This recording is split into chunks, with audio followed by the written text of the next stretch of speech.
We're going to take the motorhome to Gaspe, and that's quite a distance for us. We're starting in Toronto, which is way over here, and we're going way over here.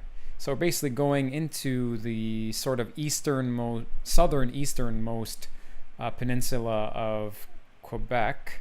It's very just north of New Brunswick here, and it's supposed to be very nice out here. A lot of rock formations, a lot of mountains, hills, hiking, lots of stuff to do. So it sounded like an interesting trip to me.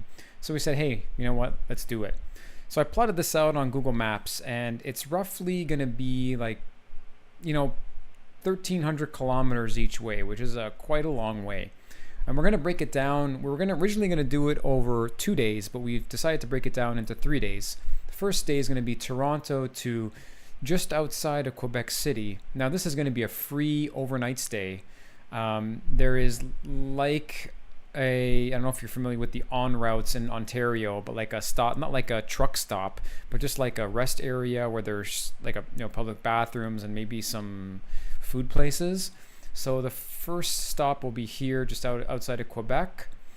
The first night. Now that's a pretty long drive. That's going to end up being an 8 to 10 hour drive, depending on traffic. And the second day, instead of going straight to our destination over here, which is D, we're deciding to stop over in close to this national park, which is C. And this is just an RV park that we've got for the night, because what our intention is to go to this Gaspé National Park and do some hiking there. It's supposed to be really nice. And in the following day, so this is just a 1 day thing, and then the following day we're going to end up at our other campsite, which is here, or this is Gaspe, I think. No, this is the campsite here. This is where we're going to be staying, for a few days, and we have sort of a nice little private area that overlooks the water down here, so that should be pretty good. And there is another national forest here, Forlon National Park, that we're going to also do some hiking in and see some sights. We're also going to be heading down here to Percé, where there's a natural rock, a very famous natural rock formation right around here, which we're going to go check out. And the intention is to, on the way back, either drive the south side, but we'll see. We'll see how that turns out. Plans change, especially when you're driving. You might want to drive more, drive less. There's a lot of variables, a lot of dynamic things that can happen. So that's the plan. Let's see what happens. All right, so here's what I'm bringing on the trip to Gaspe. This is my camera bag. It's a cheap Amazon bag, but you know what? It does what I need it to do. It holds quite a bit of stuff, actually. So what do I have in here? I have the Fujifilm X Pro 2. I have the Lumix FZ1000. And under here I have the DJI Spark, the charger for the Spark. There's 3 batteries in that case, the one that's on the drone and 2 in the pockets. A mic, batteries, a little holder, some charging stuff, cables everywhere. So this is basically just charging cables. And I have a black rapid strap and some more charging cables, and stuff like that. I have a hard drive, which I intend to take some of the video off of. And that's about it. So wide shots, higher quality, just sort of walking around shots, telephoto, and the drone. And I've never actually flown this drone before. And that is the bag. That is the camera stuff, minus the phone. Obviously the cell phone, which I will use as well. $97, $98. Dog's pretty confused. He doesn't really know where he is or what's going on. But I just gave him some food. He just destroyed that. Gave him some water. But he doesn't seem to be wanting to pee outside, so And the dog's still. Can you get my water now? Can't reach it. Watch my other YouTube channel where we provide financial advice, professional financial advice.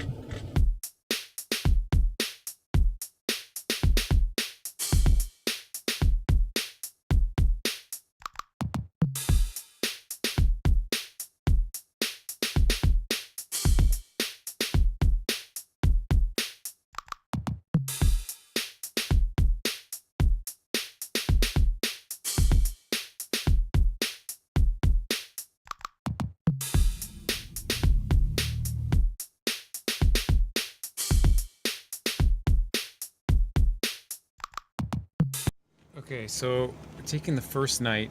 Where are we? We're in like we're in like 10 kilometers from Quebec City and like a rest stop.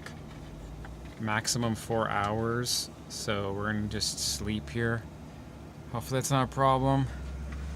We have the batteries at 12.5. And we left a light on for the dog because he's insane and he probably needs a light. He's still going insane. The bed is over there. You can't really see it. There it is. 2 beds there. Didn't really eat much today. It's the next morning here. It's 6:30 in the morning. Woke up about 6. Took the dog out. Made him go number 1 and 2. We ended up staying at this it's like a Quebec en route place. You know, it's basically public bathrooms, places to eat, stuff like that. Different than the en routes. There's no stores here. We stayed here overnight. It said 4-hour parking, but yeah, there was tons of people. Not tons, but there was probably about 10-15 cars staying overnight here. You can see there's a RV in front of us there, and some cars that have stayed overnight over there. So yeah, so we're just gonna wash up a little bit and get back on the road and head out to grab some breakfast. And then we are staying at the first RV park. And there's the dog down there. He slept pretty soundly last night after stopping his whining. So hopefully it'll be better today, and we'll see what happens.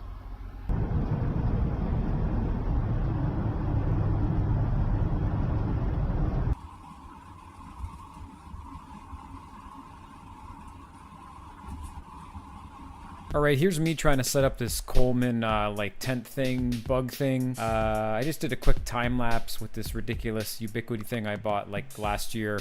Figure I'd try to get some use out of it. I still hate the thing, but anyways, the tent itself was pretty easy to set up. They claim 1 minute setup time. Probably took me about 5.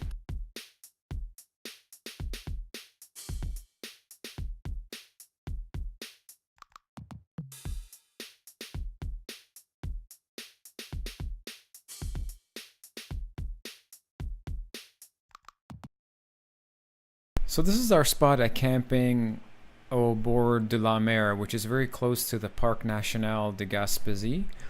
We just stayed here for 1 night. It's just a regular RV park. Nothing too special, but there is access to the waterfront just by some stairs down there. And you can see here I whip out the drone and just taking some quick drone shots of the area that we were staying in for that 1 night. And we didn't get here till like 5 or 6 p.m. So it was basically just eat and relax, get up and do some hiking the next day.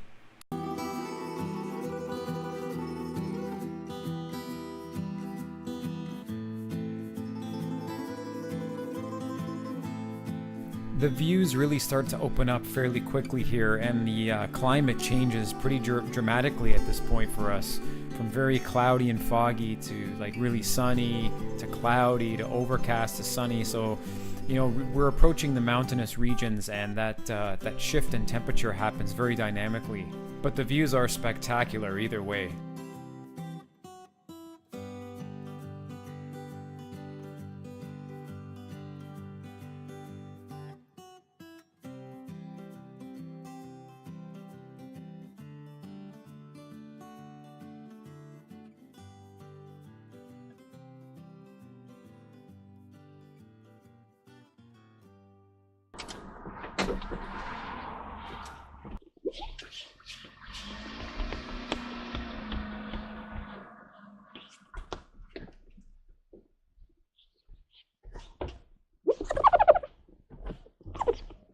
It's like a weight barrier, I think. Oh, is it?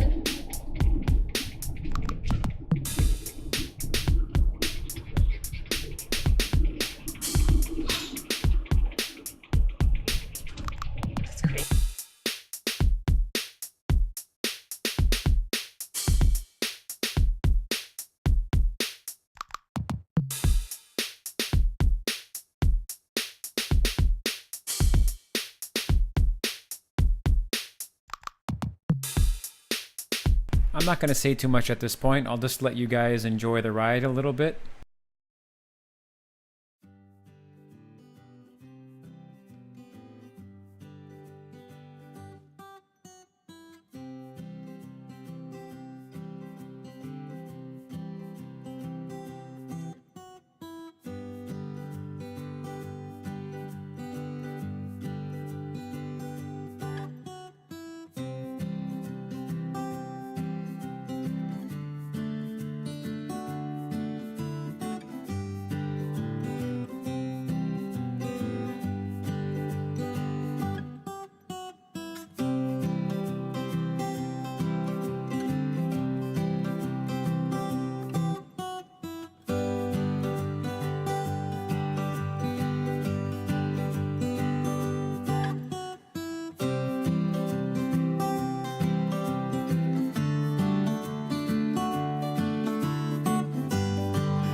So here I'll bring up the fact that the Gaspe area is very steep, very hilly, and you know, we're driving our RV, our Class B RV there, and you know, it made it up all the hills and down the hills, but definitely it was going real slow. We didn't want to push it too far.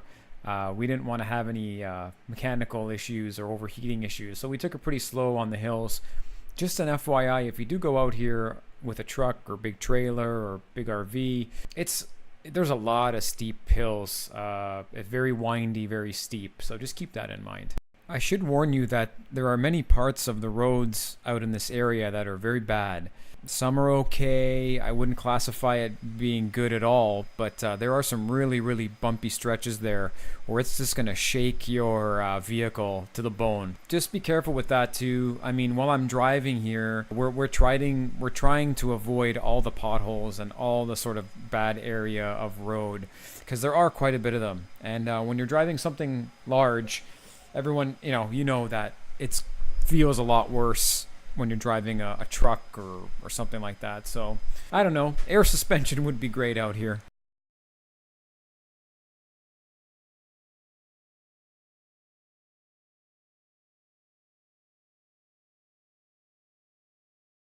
Now this was a really cool area that we stopped in on. I flew the drone here, but unfortunately I forgot to press record, so I didn't get any video at all. Yay for me. Okay, so now we're getting to our main RV park camping site, which is Camping de Griffon, and this is a really cool spot. You can see our setup here in the photo provided. Really secluded, really nice. Just giving you a little tour of our spot. We're pretty much backed up almost right to the cliff there. Just behind us, closer to the water, are actual tent campers. They're allowed to tent there because RVs and trailers aren't allowed back there because it's way too close to the cliff edge. And here we are, just getting everything set up. Pretty much everything is ready to go there. Sorry for the shaky camera from time to time. This is our 2018 Roadtrek Simplicity, and at this site we have full hookups, water, power, and sewer, and just getting everything hooked up. Everything is okay and ready to go. Cue the overdramatic drone footage.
So we ended up making pasta that night in the van.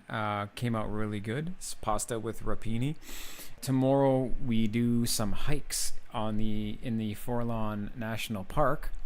We did some hikes on the Cap Bonami side. Hiking's great. Just get the blood flowing, get moving, get yourself a little bit tired so that when you get back, you can take a nice shower, you can relax, have something to eat. That's sort of the best medicine, I think. The next day, we head to Gaspe, the actual town. And, we're just driving there. We don't know what to expect. And we get there, and it's a pretty little quaint town. It has a lot of restaurants. We're driving down the main drag here, and we didn't really do much. We just stopped over and had some lunch. That was pretty much it, and then sort of went to go see a lighthouse after this.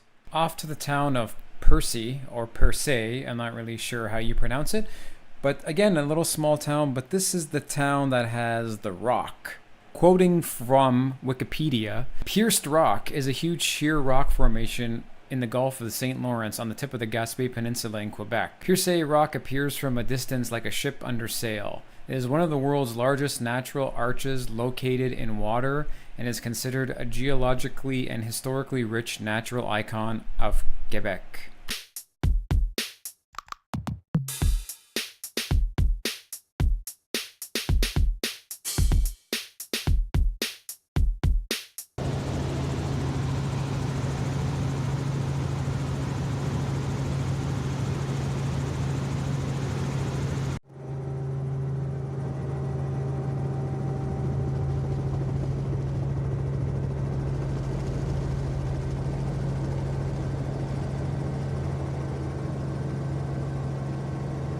So the second last day that we were there, the rain finally hits, which kind of screws up our outdoor plans.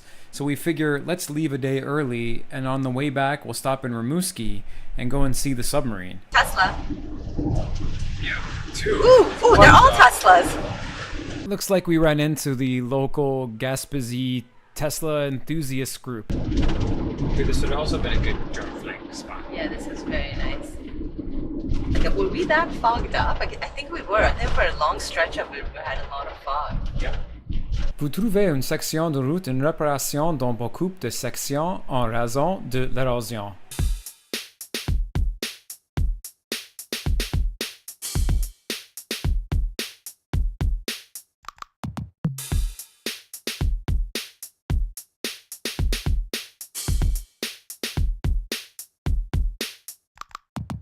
Finally made it to Rimouski, and now we're at the Onondaga submarine. This was a submarine built in the mid-1960s and operated primarily by the Canadian Forces. It was disposed in 2000, and in 2008 it was resurrected into a museum vessel. It was really cool seeing this. Actually, is one of the highlights of the trip, because once you're inside, you just realize the people, the men that worked in here were just such in tight quarters, tight spaces, and they would be in there, according to the people at the visitation center, like 2 to 3 months at a time. And there is like zero room here. You can see the size of the sleeping area. Not only that, there's wires and cables everywhere. I mean, you could easily slip and crack your head on something and die. It's so tight in here. It's wires everywhere, torpedoes, launching tubes. This really takes me back to the movie Hunt for Red October, and how really, truly, it is a difficult thing being trapped in a sub like that. What it does to you physically and mentally must be extremely difficult.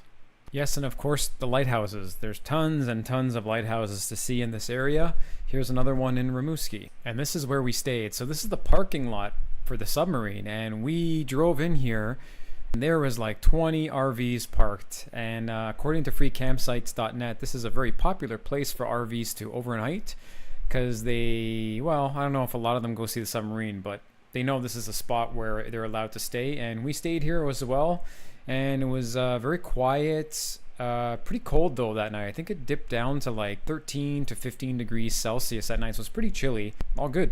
Okay, so that was the trip to Gaspe, and it was a success. And just a little snippet here of the distance we traveled. Now, this is a little bit under.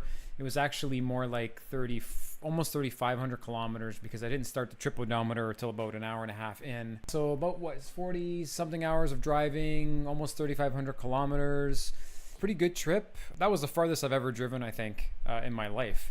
So my original plan of coming back on the south side of the peninsula didn't end up coming to fruition because on that second last day where it started to rain, we sort of dynamically changed our plans and decided to go back the way we came, but stop in Rimouski and see the submarine that you guys saw earlier. And you know what? I think it may have worked out okay because the view on the way back was, I think, better than the view on the way there. Maybe next time we'll do on the south side. You never know. There you have it. If you have any questions, leave any comments below, and I'm going to do a follow-up video on some tips and tricks with the RV or some issues with the RV that we had. Nothing major, just little minor things you maybe should be concerned about. And yeah, I'll see you guys in the next one. Oh yeah, and I lost the drone.